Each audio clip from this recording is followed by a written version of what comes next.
Hey guys, and welcome back to the Summer Day Studios YouTube channel. In today's video, we're going to be taking another look at a material, or actually a material property in Arnold with Maya. We had a request to go over subsurface scattering, so that's what we're going to be taking a look at today. If you're not sure what subsurface scattering is, it's essentially the way light penetrates the surface of translucent materials and scatters inside of it, and then the light actually then exits out at different points. And it's what gives substances and materials like skin, wax and marble as well to some degree, or even milk and orange juice, a realistic appearance. Without subsurface scattering, these materials can actually look quite flat or overly solid because real world light doesn't actually just stop, the moment it hits the surface and casts a shadow. For more translucent and porous materials, it actually travels through it. For example, if you've ever put like a bright light up to your hand, like a flashlight or something at night, you'll see that your hand glows quite kind of brightish reddish orange, and that's just because the light is entering into your skin, bouncing around and then leaving your skin, and obviously there's blood and all sorts inside of your body. So that's what subsurface scattering is basically. So today we have two different models. We have a hand and a candle. So we're going to look at a skin texture and a wax texture because they both use subsurface scattering but in slightly different ways. So in order to do this, we're going to need to render. So I do have a light in my scene. I'm just using a sky dome light, like I've set up in the previous videos, but feel free to use any light you like. Just any kind of strong light source will work on these. So I'm going to go ahead and hide the candle for the time being. We're going to create our skin shader. So I'm going to select the hand model. I'm going to hold down right click, go to assign new material, and we're going to go to Arnold and then an AI open PBR surface. AI, again, like I've said in other videos, has nothing to do with artificial intelligence. It stands for something to do with Arnold. It's got nothing to do with AI in that sense. And if you scroll down onto the attribute editor, you can see here we have a section for subsurface. So if I go ahead and just render now, as we are, okay, you can see that we just have a white material on the hand. Let's go ahead and select our material. So if you open up the Hypershade editor here with this little blue ball, and then we're going to select our material from the window up here, and just to graft that, we're going to just press this button here, and that will bring that up into the UI for us, so we can actually see it and select it. The reason I'm selecting the material this way is so that we don't see the wireframe of the model, because we want to actually make changes, and that can make it a bit difficult. So let's maybe change the color to something a bit more skin tone-esque. We'll go for a darker tone like this. And then we'll increase the subsurface. So let's put this up to 1. Okay, you can see immediately the hand looks kind of like translucent and a bit like rubber. Or silicone or something like that, and that's because the subsurface is now taking effect. So you can see we have quite a strong light on the top, and if we look below the hand here where we're getting some nice shadowing, you can see particularly on the slimmer areas towards the end of the fingers, we're getting a lot of subsurface effect. So you can see it's very, very quick and easy to use subsurface, but there's a bunch of settings in here that we can tweak to make this work better for us. Also, if you want to quickly create a skin material, Arnold comes pre-packed with presets that you can select up here.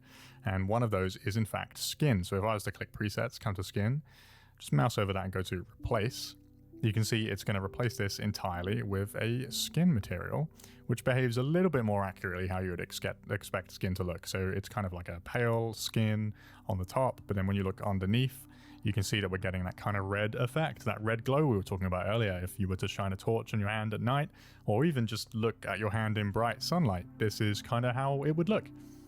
So there's a bunch of different settings we can actually change in here, and you might have noticed after setting this to skin that the base weight has actually gone to 0, so the diffuse has been set to 0, and that's because the weight of the subsurface has been set to 1.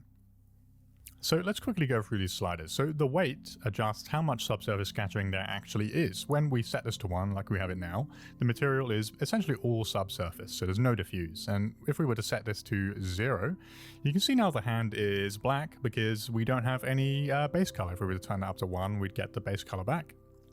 But essentially it's one or the other. So if you want a properly entirely diffused material, you'd set the weight of the diffuse all the way to 1, and you can set the weight of, or you set the weight of the subsurface all the way to 1, sorry, and the diffuse all the way to 0. You can actually blend between the two. If we wanted to set this down to something like 0.5, then we can increase the weight of the diffuse again, and we can use the diffuse now to adjust the color a little bit more to our liking. You know, if we wanted this to be purple, for example. And that can be quite good for skin shaders as well, having a combination of the two, but you can just use Subsurface entirely on its own like this as well. And next on the list we have Subsurface Colour, and you might sort of get what this does just by the name of it. It adjusts the colour of the light that scatters beneath the surface. So by default for the skin, it's kind of this beigey colour. So while the base color affects the actual surface color of the material, the subsurface color just tints the light that penetrates and bounces inside of the material, and you can adjust that color to help simulate effects like skin in this case, or wax, or jade, for example. So if I was to adjust this to purple, you can see we're getting more of a purple undertone. And you can change that to whatever you want to, depending on what kind of material you're trying to make. So next we have radius, and by default this is set to quite low, 0.01, and the radius affects how far light will travel into a material before it actually scatters back out, so kind of how deep the light travels in below the surface.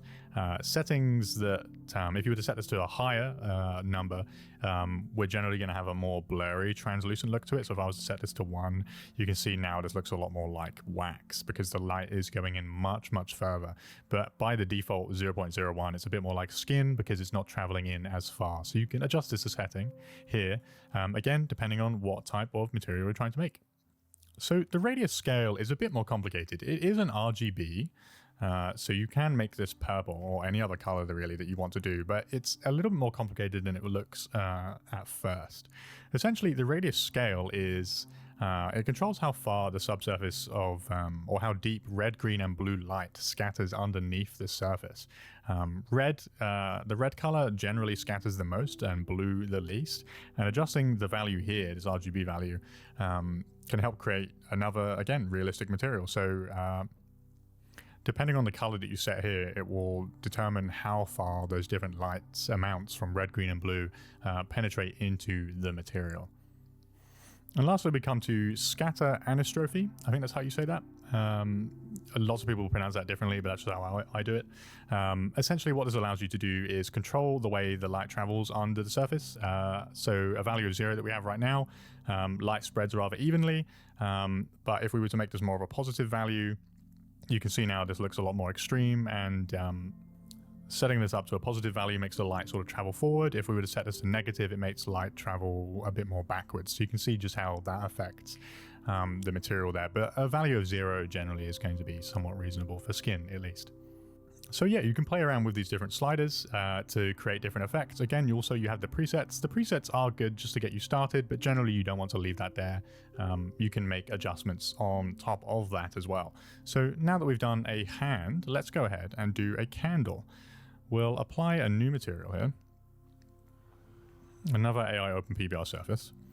Okay, and by default that's just white, and that looks somewhat close to a candle already, but wax also has subsurface scattering. It's not as much. That's the important thing to consider here when using subsurface scattering, is that different materials use subsurface scattering differently. The light doesn't penetrate as deeply as other things. Again, we can use a preset for the candle. Come to presets here, and then we have wax right down at the bottom. And you can see now it looks a little bit more milky. It doesn't have quite as strong subsurface scattering look, and that's what you'd expect for wax. So if we look at the settings for this one, you can see it's a little different in terms of the radius scale and the subsurface color. In this case, it's actually quite pink, but due to how subsurface works, it's not going to necessarily look 100% pink.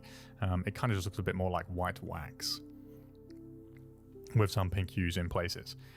So play with subsurface scattering. It's really, really useful for things like milk as well, or orange juice. There is actually an orange juice preset, I think. Yeah, here we go. So that also utilizes subsurface scattering. And, you know, literally all we need to do is just turn it on up to 1 and then play with these values. And you can also use the presets as well if you want to.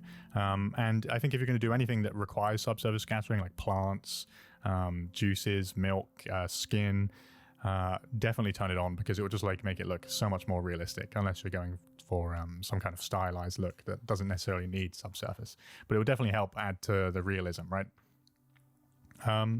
So yeah, thank you very much for watching. I hope that was helpful. Just a brief sort of dip into subsurface scattering, how you can use it, and what it's for.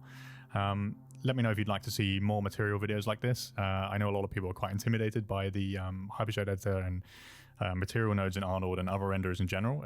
So yeah, again, if you have any comments, please don't hesitate to ask. Always respond to all the comments. And thank you very much for watching. And like and subscribe. I'll see you in the next one. Bye-bye.